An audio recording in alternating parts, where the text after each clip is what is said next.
साथियों, खेल पलट सकता है रेड सी में, क्योंकि अमेरिकी नेवी के बहुत बड़े सीक्रेट्स पहुंच गए हैं बहरीन के पास।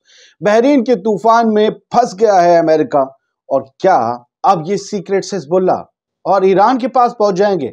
अगर आईआरजीसी के पास ये सीक्रेट्स पहुंच गए तो क्या होगा? क्योंकि ये खबर आई है कि यूएस नेवी की 5th फ्लीट को हैक्ड कर लिया है।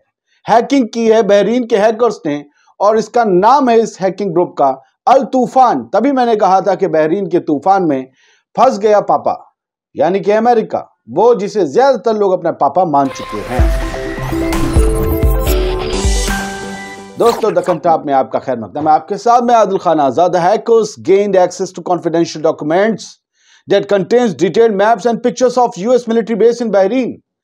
बहरीन में कितने मिलिट्री बेसिस हैं, उनमें क्या क्या साजो सामान रखा है, कहां कहां पर रखा है, ऑपरेटिंग सिस्टम कहां पर है, इन सब की पूरी जानकारी, वो डॉक्यूमेंट्स, वो कॉन्फिडेंशियल डॉक्यूमेंट्स, वो ब्लूप्रिंट्स और वो मैप, वो सब कुछ कोऑर्डिनेट, सब कुछ इन हैकर्स के हाथों में पहुंच गया है। क्योंकि ये उस जगह दाखिल हो गया हैकिंग करते करते जहां सब कुछ अमेरिकन नेवी का रखा था।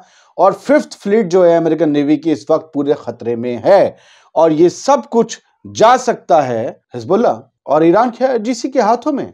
क्यों? क्योंकि सबसे पहले ये खबर कि अमेरिका इतना नाकामयाब हो गया है कि वो हैकिंग नहीं रोक पा रहा है, बहरीन जैसे मुल्क के एक हैकर्स ग्रुप से अपने आप को बचा नहीं पा रहा है। प्रेस टीवी, जो सबसे जिम्मेदार वेबसाइट्स और न्यूज़पेपर में है ईरान के, उन्होंने इस खबर को शाया कर दिया कि Bahraini hacker targeted US 5th fleet, gain access to secret data. Secret data तक उन्होंने अपनी पहुंच बना ली और पूरी तरीके से हैक कर लिया अमेरिकी नेवी की 5th फ्लीट को। अल मायदीन, ये लेबनान की वेबसाइट है, न्यूज़पेपर है, इन्होंने लिखा Bahraini hackers target US 5th fleet, access secret data. Live सब कुछ पढ़ के दिखाने का मकसद यह है मेरे भाई कि आपको यकीन हो जाए कि खबर एग्जिस्ट करती है, वरना हेलो फ्रेंड्स, हाय फ्रेंड्स बोल के तो ना जाने कितने लोग आजकल निकल जाते हैं। बार बार कहता हूं कि 15 साल तक जो हमने न्यूज़ चैनल्स में नौकरी की, यही सीखा, खबर कहां से आई, किसके द्वारा आई, किसने भेजी, कौन था, क्यों, कहां, कैसे, कब, ये डब्ल्यूज हमेशा होते हैं। तो ये आपके पास दो सोर्सेस, ईरान एंड लेबनान। हल्के हल्के ये शर्म खुलेगी और कबूल किया जाएगा यस कि हाँ है कुवैत है। यह भी कहा जाएगा हाँ ऐसा कोई नुकसान नहीं है, वहां तक नहीं पहुंचे। अब रातों रात क्या होगा, जैसे ही हैकिंग को ये ओवरराइड करेंगे अमेरिका वाले, फिर उसके बाद ये सारी चीज़ों को बदल देंगे। हर चीज़, हर ठिकाना इन्हें बदलना पड़ेगा, बहुत मैन पावर लगेगी, बहुत सिस्टम ऑपरेट करना पड़ेगा, पूरी टीम्स की टीम्स लगेंगी, खतरे फिर भी बने रहेंगे। ये सब कुछ किया तो है किसी ने बैठे बैठे कंप्यूटर्स पे, लगा तो दिया है ना काम पर। और खतरा यह है कि जो वो जानकारियां जो बदली नहीं जा सकती, उसका क्या है? अगर वो बाहर आ गई तो हमेशा अमेरिकी बेस खतरे में रहेंगे, जैसे सीरिया और इराक में है, वैसे ही बहरीन वाले। क्योंकि पूरे मिडिल ईस्ट में अमेरिका ने अपने बेस बना रखे। क्यों भाई?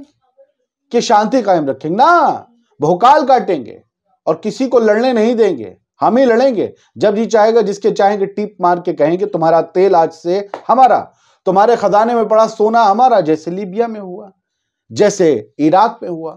हाथ कंगन को आरसी क्या, पढ़े लिखे को फारसी क्या।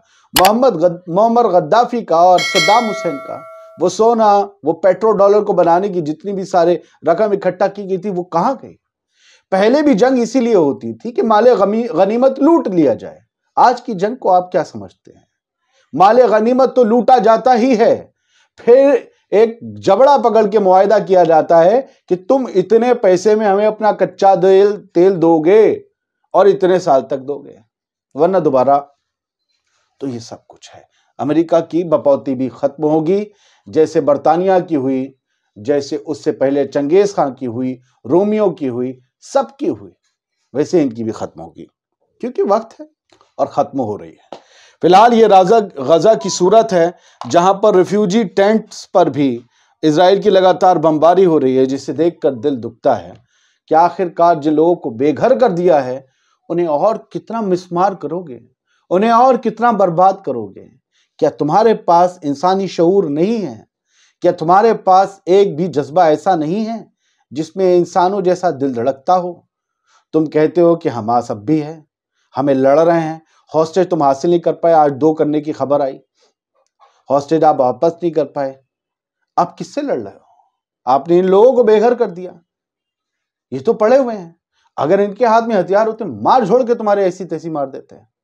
तो बेगुनाहों को मार रहे हो, ये तो यूएन भी कह रहा है, ये आईसीजे भी कह रहा है, और कह रहा है कि तुम कत्लो गारत कर रहे हो। यार ये कोई जंग है? लानत है ऐसी जंग पर जिसमें एक तरफ टैंक है, एक तरफ एयर डिफेंस सिस्टम है, एयरफोर्स है, नेवी है, सबमरीन है, इतनी बड़ी पैदल सेना है, इतने इक्विपमेंट्स हैं, और एक तरफ वो आरपीजी पकड़े हुए हैं जो रैम्बो के जमाने में हमने देखी थी, वो AK-47 पकड़े हुए हैं, बस उससे लड़ना है।